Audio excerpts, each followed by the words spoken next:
आप देख रहे हैं लाइव 7। नमस्कार, लाइव 7 विशेष में आपका स्वागत है। मैं हूं ज्ञान रंजन। दोस्तों, पेसा एक्ट नियमावली को कैबिनेट से मंजूरी मिलने के बाद एक ओर जहां आदिवासी समुदाय में खुशी की लहर है, वहीं दूसरी ओर आदिवासी समुदाय को लेकर राजनीति करने वाले कई नेताओं के पेट में दर्द भी हो रहा है। अब उनकी स्थिति हो गई है सांप छुछुंदर वाली। ना वो निगल पा रहे हैं और ना ही वो उगल पा रहे हैं। और एक चीज जो अहम, सीधे तौर पर तो नहीं लेकिन परोक्ष रूप से अगर आप देखेंगे तो जो एक बड़ी समस्या झारखंड में है ट्राइबल समुदाय के बीच में धर्मांतरण की, उस पर भी पेसा एक्ट रोक लगाएगा, ऐसा भी प्रावधान है। हम बताएंगे आपको वो प्रावधान क्या है और नेताओं को क्यों हो रहा है। जो राजनीति करने वाले नेता हैं, जो आदिवासियों के नाम पर राजनीति करने वाले नेता हैं, उनके पेट में क्यों दर्द हो रहा है, यह भी हम आपको बताएंगे। एक तो आप समझ गए होंगे मेरा इशारा कि क्यों पेट में दर्द हो रहा है। पेसा एक्ट में ऐसे चीज लाने की गुंजाइश की जा रही थी जिससे उनके जमीन दलाली की दुकान चलती रहे, बालू उठाव का दुकान चलता रहे, कॉरपोरेट घराने को कैसे वो अपने चक्रव्यूह में फंसा करके ट्रैवल लैंड को किस तरह से उसको कन्वर्ट कराएं, इस काम में लगे हुए जो कुछ नेता हैं झारखंड में, जिनकी रोजी रोटी उसी से चलती है, जिनका शान शौकत उसी दलाली के माध्यम से चलता है, उस पर भी करारा प्रहार है पेसा एक्ट। दोस्तों, झारखंड 5th शेड्यूल का एरिया है। 6th शेड्यूल वाले एरिया जो है वो नॉर्थ ईस्ट के हैं, असम वगैरह जो स्टेट हैं, वहां के 4-5 स्टेट जो हैं। अब कुछ लोगों की मंशा थी कि झारखंड में भी 6th शेड्यूल के तहत व्यवस्था की जाए, लेकिन जब मामला 5th शेड्यूल का है, एरिया 5th शेड्यूल का है, तो 6th शेड्यूल की बात तो होगी नहीं। अब वो जो पेट में जो दर्द हो रहा है नेताओं को पेसा एक्ट की नियमावली बनने के बाद, वो ये कहते चल रहे हैं कि भाई आपने जो नियमावली बनाया है उसको अब तक आप क्यों नहीं जारी कर रहे हैं। उनको यह समझना चाहिए कि कोई भी एक्ट बनता है, कानून बनता है, तो उसका एक प्रोसेस होता है। उस प्रोसेस के तहत उसका गजट प्रकाशन होता है, तब वो जनता के बीच आता है। सरकार ने जो निर्णय लिया, कैबिनेट ने जो निर्णय लिया, उसको सचिव के माध्यम से जो ब्रीफिंग करते हैं, कैबिनेट सचिव के माध्यम से जनता के बीच जितनी बातें थी खबर के हिसाब से वो दे दी गई। खबर में साफ शब्दों में यह बताया गया कि जो एक्ट बना हुआ है, उस एक्ट के तहत जो जनजातीय समुदाय की रूढ़िगत परंपराएं हैं, जल जंगल जमीन पर जो उनका वर्षों वर्षों से अधिकार था, उसके बाद लघु खनिजों पर जो उनका अधिकार होना चाहिए, वो ही पेसा एक्ट के तहत है। अब रूढ़िगत परंपरा की जब बात आती है, जो मैं धर्मांतरण की बात कर रहा था, तो जनजातीय समुदाय को किस तरह से बरगला करके कुछ नेताओं के द्वारा, उसमें राजनीतिज्ञों का भी हाथ होता है। अगर आप सिमडेगा और कोल्हान के क्षेत्रों में जाएंगे तो आप पाएंगे किस तरह से गुमला, सिमडेगा, ये बसिया, ये सब का जो इलाका है, कोलिबिरा का जो इलाका है, कैसे जनजातीय समुदाय को, खूंटी का इलाका है, बरगला करके धर्मांतरण की में झोंक दिया जाता है। हालांकि इससे पहले रघुवर की सरकार ने धर्मांतरण कानून भी लाया था, लेकिन उसके बाद भी वो चीजें जारी थी। लगातार आप खबरों में पढ़ रहे होंगे। अब आप समझ रहे हैं कि आप कह रहे होंगे ये भाई पेसा से क्या होगा। तो पेसा डायरेक्ट रूप से तो नहीं रोक सकता है, लेकिन ग्राम सभा की सहमति उसमें भी होगी। उस पर हम विशेष चर्चा करेंगे। इससे पहले पेसा को लेकर के मुख्यमंत्री ने फिर से क्या कहा है, उसको आप सुन लीजिए। और कुछ नेताओं के जो पेट में दर्द हो रहे हैं, उसमें से एक हैं, कांग्रेस की ही है, पूर्व मंत्री रह चुकी हैं, गीता श्री उरांव हैं, एक प्रेम साही मुंडा है। इसके अलावा भी कई नेता हैं जिनके संजोग से मेरे पास बयान नहीं आ पाया, लेकिन इन दोनों नेताओं का बयान है, पहले आप उसको सुन लीजिए, फिर आगे बढ़ते हैं। इस राज्य के मूलवासी आदिवासी, यहाँ के जल जंगल जमीन, यहाँ की हमारी अपनी संस्कृति सभ्यता, हमारे यहाँ के जो गांव के जो पारंपरिक व्यवस्था, माझी, परगने, जुड़े, नायके और विभिन्न तरीके के हमारे अनेकों परंपरा, संस्कृति जो वर्षों से हमारे पूर्वजों ने हमें सौंपते हुए यहाँ तक अपनी परंपरा को पहुंचाया है, वो और कैसे बेहतर तरीके से सशक्त हो,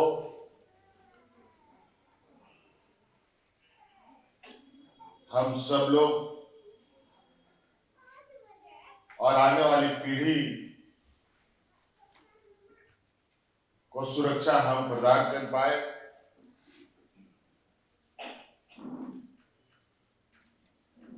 निश्चित रूप से ये पेशा कानून जो है वो हम लोगों के लिए एक मील का पत्थर साबित होगा।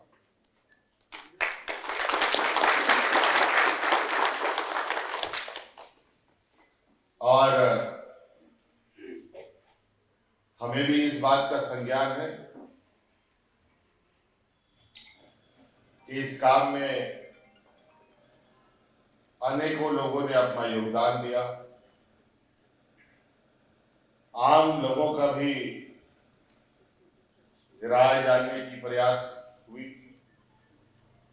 जनप्रतिनिधियों का भी उनकी भावनाओं को भी समझने का प्रयास किया गया। सभी प्रयासों के बाद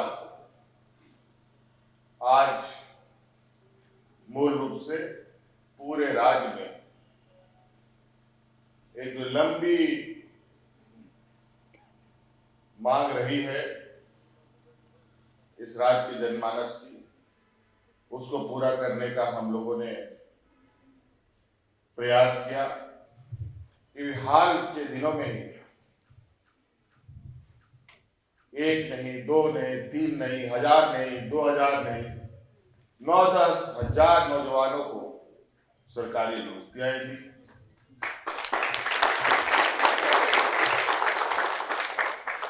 कल ही आप लोगों ने सुना कि इस राज्य के हमारे सबसे अधिक पिछड़े हुए जो आदिवासी बच्चे हैं, उनके भविष्य, बेहतर भविष्य के लिए हम लोगों ने इंजीनियरिंग, मेडिकल में हमारे बच्चे जो पैसे के अभाव में, कोचिंग के अभाव में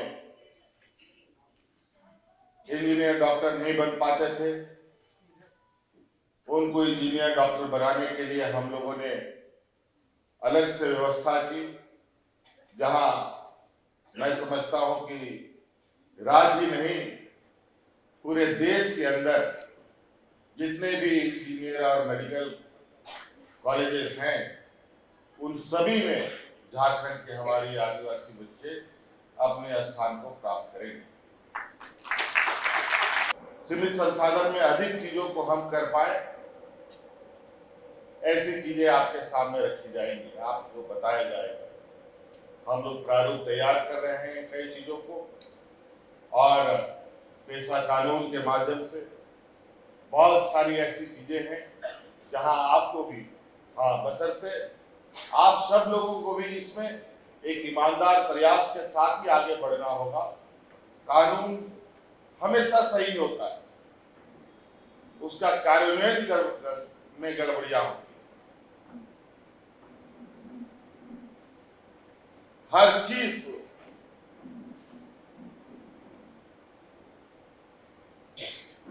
अपने कार्यशैली पर निर्भर करता है। बहुत सारे अधिकार जो आपको विशुद्ध रूप से पंचायतों को, ग्राम सभाओं को प्राप्त होगा, उन सब का ईमानदारी पूर्वक अनुपालन हो, तभी इसका फल बेहतर निकल पाएगा। आज जरूर एक संदेश आपके माध्यम से पूरे राज्य में जाएगा कि अब बिल्कुल हमारे जो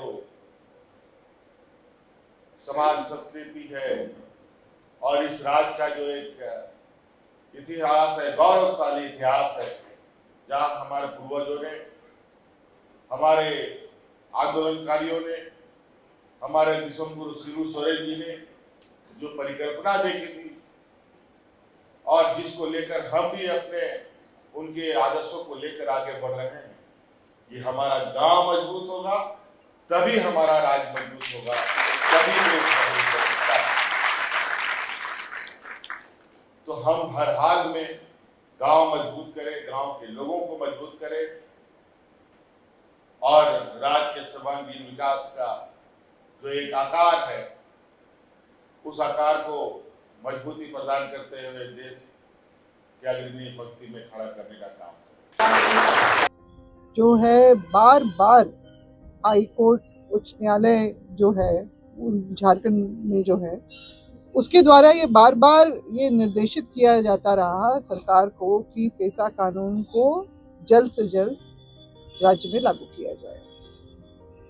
चलिए, साल के आखिर में ही सही, अब मात्र 5 से 6 दिन ही बाकी हैं, तो सरकार ने जो उच्च न्यायालय के ही दबाव में ही सही एक तरह से, क्योंकि बार बार तो वही दिखा, इसलिए उन्होंने कैबिनेट द्वारा पारित तो कर दिया है, मगर अभी भी चीज़ें स्पष्ट नहीं पाई हैं।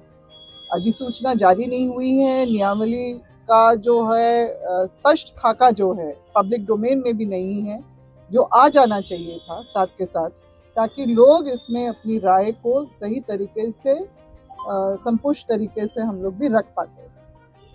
मगर जो मूल भावना और जो मूल प्रावधान जो पेशा कानून के रहे हैं, वो स्पष्ट रूप से 5वीं अनुसूची क्षेत्र में जो ग्राम सभा को जो महत्ता देना और जो उसको एक मजबूती, एम्पावरमेंट की जो बात रही है, और निश्चित रूप से वो एक तरह से अगर हम उसको मोटे शब्दों में कहें तो सत्ता का विकेंद्रीकरण जो है वो गांव के स्तर पे पहुंचाने का ये बात आती है कि गांव में जो भी प्राकृतिक संपदा के तौर पे बहुत ही संपन्न दिखाती है, मगर इतने वर्षों तक, मतलब तकरीबन 3 दशक, आपका 1996 में पेशा कानून जो है जिस तरह से तैयार किया गया था, उसको 3 दशक तकरीबन लग गए झारखंड में लागू होने में, और 25 साल जो अभी रजत जयंती के साल में जो किया गया है, क्योंकि JPRA 1 का हमने नियमावली का जो पढ़ा था, उसमें जो है खनिज संपदा, मतलब लघु वन उपज है, उसमें तो आप स्वतः उसमें आप दे रहे हैं जो FRA में भी आता है, मगर खनिज संपदा के उसमें थोड़ा ट्विस्ट वहां पर जरूर है। तो आपने सुना, मुख्यमंत्री ने कहा इससे जनजातीय समुदाय की जो ताकत है, जो वर्षों से उनकी मांग थी, वो मजबूत होगा। जो रूढ़िगत परंपराएं हैं, जो आदि यानी आदिवासी जो कहते हैं आदि धर्म की जो परंपरा है, वो अक्षुण्ण रहेगा। सारी बातें आ रही हैं। अब मैंने एक जिक्र किया है कि भाई वैसे लोगों को पेट दर्द क्यों कर रहा है जो लगातार जनजातीय समुदाय के बीच में, चाहे वो शिक्षा के नाम पर हो या फिर उनकी उन्नति के नाम पर हो, धर्मांतरण का जो खेला हो रहा था, वो कैसे रोकेगा ये पेशा एक्ट। मैंने आपको बताया कि सीधे तौर पर तो ये इफेक्टेड नहीं करता, लेकिन अगर आप देखेंगे तो पेशा एक्ट का सीधा संबंध धर्मांतरण विरोधी कानूनों से नहीं है, लेकिन यह आदिवासी समुदाय को सशक्त करता है जो अक्सर धर्मांतरण के मामले में कमजोर पड़ते हैं। पेशा के तहत ग्राम सभाओं को सामाजिक क्षेत्रों और संस्थाओं पर नियंत्रण का अधिकार है, जिससे वे सांस्कृतिक और धार्मिक मामलों में भी भूमिका निभा सकती है, जिसमें धर्मांतरण के मुद्दे पर उनका हस्तक्षेप बढ़ सकता है। कुछ आदिवासी समाज पेशा के तहत अपने सांस्कृतिक गौरव और पारंपरिक पहचान को मजबूत करके धर्मांतरण को रोकने की वकालत करते हैं, लेकिन कानूनी स्थिति अभी ये सुप्रीम कोर्ट में मामला है। भारत के कई राज्यों में बने धर्मांतरण विरोधी कानूनों को सुप्रीम कोर्ट में चुनौती दी गई है और सुप्रीम कोर्ट इन कानूनों की संवैधानिकता की जांच कर रहा है। यानी सीधे तौर पर अगर आप देखें तो धार्मिक स्वतंत्रता के अधिकार को कम नहीं करता, बल्कि यह ग्राम सभाओं को और अधिक शक्ति देता है, जबकि धर्मांतरण विरोधी कानून जो होता है धर्मांतरण विरोधी, सीधे तौर पर उसको रोकता है। लेकिन सामाजिक परंपरा को, यानी सीधे तौर पर है कि आदि धर्म को जो मानने वाले होंगे, जो सरना धर्म को मानने वाले होंगे, इसके स्पष्ट रूप से समझिए उनकी भागीदारी ग्राम सभाओं में बढ़ेगी। अन्य धर्मों के जो लोग होंगे उनको ग्राम सभा में जगह नहीं मिलेगी। अगर वो अपने आप को धर्मांतरित, चाहे वो हिंदू हो, मुस्लिम हो, ईसाई हो, उनका हस्तक्षेप नहीं होगा। अब जो मैंने फिफ्थ शेड्यूल का मामला कहा, वो लोग, कुछ लोग चाहते थे कि ऐसा भी हो जो प्रावधान है। ऐसा होने से क्या होता, जो ग्राम सभा होती है फिफ्थ शेड्यूल के तहत, सिक्स शेड्यूल में अगर आप देखेंगे तो वो स्वायत्त परिषद होगा। स्वायत्त परिषद में जो है सो चुने हुए लोग आएंगे, जैसे विधानसभा में होता है, चुन के लोग आते हैं, बहुमत से कोई चीज पारित होता है। अब एग्जाम्पल के तौर पर मैं आपको बता रहा हूं, अगर मान लीजिए किसी प्रोजेक्ट के लिए 2000 एकड़ जमीन की आवश्यकता है और वो एक जमीन जो है सो 10 मौजा को लेकर के पूरा होता है, 10 गांव को लेकर पूरा होता है, तो 10 गांव की ग्राम सभा, फिफ्थ शेड्यूल के तहत 10 गांव की ग्राम सभा से जब तक अनुमति नहीं मिलेगी वो जमीन यूज में नहीं आ सकता, प्रोजेक्ट के लिए नहीं दिया जा सकता। लेकिन स्वायत्त परिषद रहने पर क्या होगा कि बहुमत से पारित करा लिया जाएगा। जो वहां के जो चुन के आए हुए रहेंगे वो बैठेंगे, और अगर 11 की वोटिंग हो जाती है 20 लोगों में तो वो बहुमत से पारित हो जाएगा। यानी सीधे तौर पर अगर आप देखें तो जनजातीय जमीन को जो लूट की व्यवस्था होती थी, उस लूट को भी रोकने का प्रावधान पेशा कानून के तहत है। यानी आप खुलेआम जो है सो खुला खेल फरोखावादी नहीं होने वाला है। पेशा एक्ट की मांग इसी कारण से हो रही थी। कई चीजें ऐसी हैं इस एक्ट के तहत, अगर मजबूती के साथ इसको लागू कर दिया जाता है, आप तय मान के चलिए कि झारखंडी संस्कृति, खास करके जो आदिवासी संस्कृति झारखंड की मजबूत आदिवासी संस्कृति है, उस आदिवासी संस्कृति को, उसकी सभ्यता को इस एक्ट के तहत मजबूती मिलेगी। साथ ही साथ आर्थिक विकास के दौर में भी अगर सही तरीके से ग्राम सभाएं काम करना शुरू कर देती हैं तो आप पाएंगे कि आर्थिक रूप से भी वो गांव जो वर्षों वर्षों से पिछड़े हैं उसको संबल मिलेगा, वो समृद्धि की ओर जाएगा। आपने प्रेम साही मुंडा का बयान सुना होगा, उन्होंने ये भी बात कहा कि दारू हरिया पिला के कुछ भी काम करा लेगा, साइन करा लेगा। साहब अब इतने मूर्ख नहीं रह गए हैं। और अगर आप ट्राइबल होकर के ट्राइबल के बारे में सिर्फ यही समझते हैं कि दारू हरिया पिला करके उनसे काम करा लिया जाएगा, तो ये सोच आपकी उस विकृत मानसिकता को भी दर्शाता है जो आपके समाज के प्रति ही है। इससे आपको बचना चाहिए और यह आवश्यक सा प्रतीत होता है, दिखता है। चूंकि जो ग्रामीण क्षेत्र के लोग हैं आज भी भोले भाले हैं, वो सीधी सादे बातों में आ जाते हैं। जब उनके पास अधिकार होगा, जब उनको अपनी सरकार, अपना जो ग्राम सभा चलाने का अधिकार मिलेगा, जब उनको अपनी धर्म को, अपनी संस्कृति को, अपनी परंपराओं को अक्षुण्ण रखने का अधिकार मिलेगा, जल जंगल जमीन पर उनका अधिकार होगा, लघु खनिजों पर उनका अधिकार होगा, तो तय मान के चलिए आर्थिक विकास की डोर जो झारखंड को विकसित राज्यों की श्रेणी में ले जाने की परिकल्पना हर सरकार करती आ रही है और हेमंत सोरेन की सरकार भी कर रही है, उसमें जो है सो एक पंख लगेगा और ये पंख लंबी उड़ान भरेगा, इससे कोई इनकार नहीं कर सकता। बहरहाल आज के विशेष में इतना ही। आप हमारे साथ जुड़े रहें, हमें लाइक करें, सब्सक्राइब करें। बहुत बहुत धन्यवाद। नमस्कार।